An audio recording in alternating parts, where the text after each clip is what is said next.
आज आपण जाणून घेणार आहोत एका अशा संताची प्रेरणादायी कथा, ज्यांनी आयुष्यभर स्वतःसाठी काही न मागता गरीब, गरजू आणि समाजासाठी जगण्याचा आदर्श चालून दिला. ते म्हणजे संत गाडगेबाबा.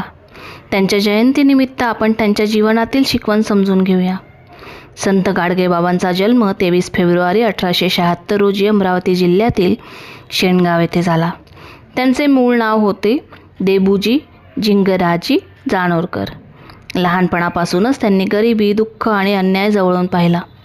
घरची परिस्थिती अत्यंत कठीण होती, पण त्यांचे मन दयाळू आणि सेवाभावी होते. एकदा त्यांनी समाजातील अज्ञान, अंधश्रद्धा आणि घाण पाहिली.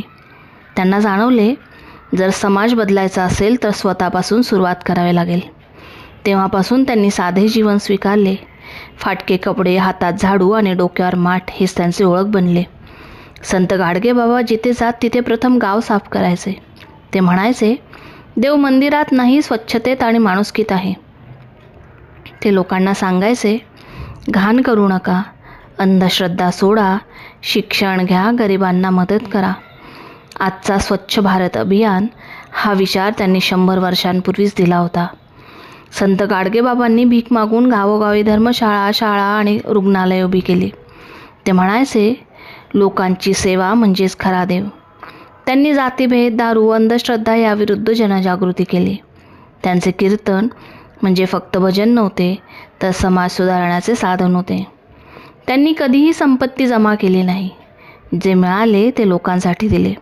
स्वतः मात्र नेहमी साधेपणाने राहिले. हेच त्यांना महान बनवते. संत गाडगेबाबा आपल्याला शिकवतात, स्वच्छता हीच खरी पूजा आहे. गरीब आणि गरजूंना मदत करणे हीच खरी भक्ती आहे. अंधश्रद्धा सोडून शिक्षण घ्या.